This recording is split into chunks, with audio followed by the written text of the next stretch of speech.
अगर आप 90s में पले बड़े हैं तो आप शक्तिमान के फैन जरूर रहे होंगे। ये इंडियन टेलीविजन की हिस्ट्री का one of the best serial रहा है। आज की जनरेशन अगर इसको देखेगी तो मे बी वो कनेक्ट ना कर पाए, उसके विजुअल्स उनको आउटडेटेड लगे, जो कि आज के टाइम पर बच्चा नींद में ही बना लेगा कैपकट में। लेकिन ये भी फैक्ट है कि ये उस टाइम का one of the best show रहा है। और ये बात भी सच है कि कोई भी सीरियल प्रेजेंट टाइम की ऑडियंस के लिए बनाया जाता है तो शक्तिमान को हमें उसी टाइम के पर्सपेक्टिव में देखकर बात करनी चाहिए, और उसी टाइम के हिसाब से ये एक बहुत ही बढ़िया शो था और इसकी एक तगड़ी फैन फॉलोइंग रही है, जो कि अब ऐसी दिखती है।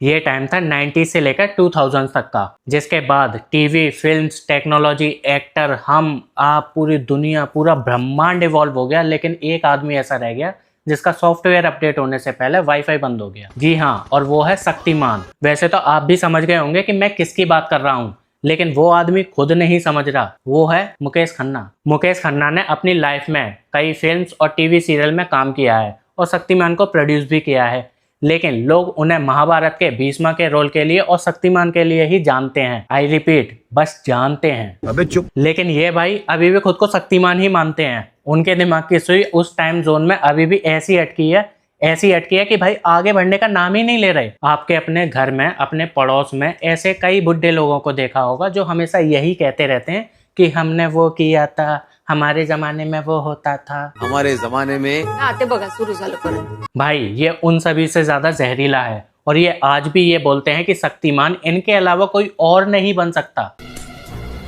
चुप कर बे।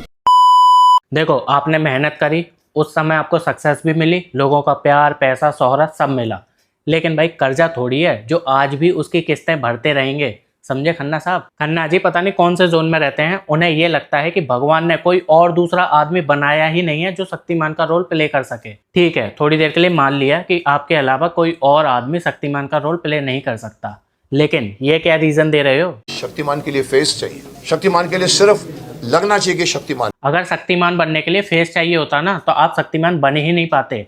आप अभी तक सिर्फ बवासीर का ऐड कर रहे होते। बवासीर एक आम समस्या है। इसके बाद फिर से इन्होंने कोई चरस पी ली और इतनी ज्यादा पी ली ये हरकतें करने लगे।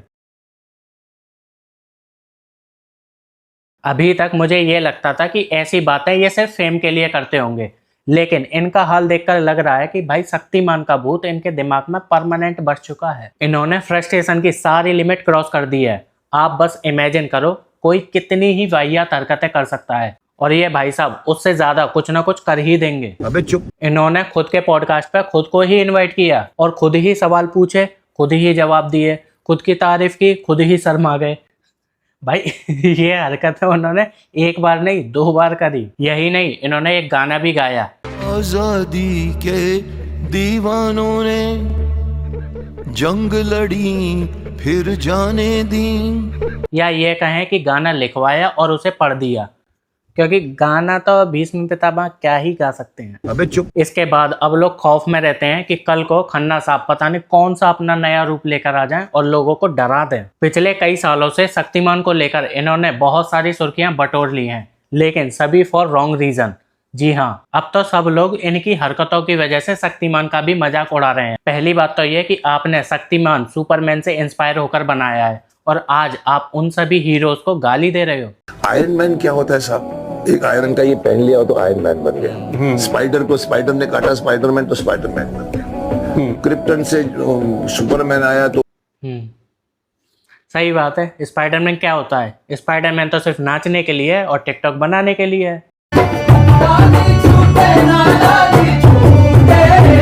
सब पावर तो बस शक्तिमान के पास है ना, बाकी सभी तो गली मोहल्ले के लौंडे हैं जो बेरोजगारी के चलते बस सड़कों पे घूम रहे हैं। शक्तिमान सुपरमैन से इतना ज्यादा इंस्पायरिंग था कि उसमें गंगाधर का कैरेक्टर और लेडी रिपोर्टर गीता विश्वास का कैरेक्टर, ये सभी हेवीली इंस्पायर्ड थे सुपरमैन से। तो अगर आपने कॉपी करके एक सीरियल बना दिया और उस समय ऑडियंस एक्सपोजर नहीं थी और वो चल भी गया, ऐसे में मुकेश खन्ना को थैंकफुल होना चाहिए और चुप रहना चाहिए, क्योंकि आज की ऑडियंस सब पकड़ लेती है, लेकिन नहीं, खुद ही डिंडोरा पीट कर सबको बता रहे हैं। मुकेश खन्ना एक क्लासिक एग्जांपल है कि फ्रस्ट्रेशन में आप अपना ही नुकसान करते हैं और आपकी जो बनी बनाई इमेज है वो भी बर्बाद हो जाती है। और ये भी प्रूव होता है कि हमको टाइम के साथ इवॉल्व होते रहना चाहिए, वरना इस तरह के लोग खुद को ही भगवान समझने लग जाते हैं। अबे चुप। मैं बस मुकेश खन्ना जी से यही कहना चाहता हूँ कि आप अपनी किस्मत को मानिए और भगवान को थैंक्स बोलिए कि आपके द्वारा निभाए गए 2 कैरेक्टर इतने ज्यादा फेमस हुए। लेकिन अब मूव ऑन हो जाइए और आज की जनरेशन को आज की जनरेशन के हिसाब से शक्तिमान बनने दीजिए। उसमें अपनी टांग अड़ा अड़ा कर इन्होंने 5-6 साल तो ऐसे ही निकाल दिए,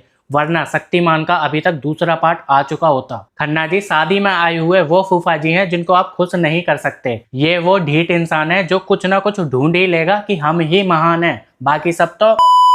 देखो, मुकेश खन्ना, गोविंदा और सुनील पाल एक ही नस्ल के प्राणी हैं जिनका दिमाग विकसित होना भूल गया है। इनका कुछ नहीं हो सकता। ये आज की ऑडियंस के बीच में अपनी पहचान नहीं बना पाए, उसकी भड़ास हमेशा ही निकालते रहेंगे। बाकी आप खन्ना साहब को क्या एडवाइस देना चाहोगे कमेंट में जरूर बताना। लेकिन अगर आपको ये वीडियो पसंद आई हो तो वीडियो को लाइक, शेयर और चैनल को सब्सक्राइब करना बिल्कुल भी मत भूलना।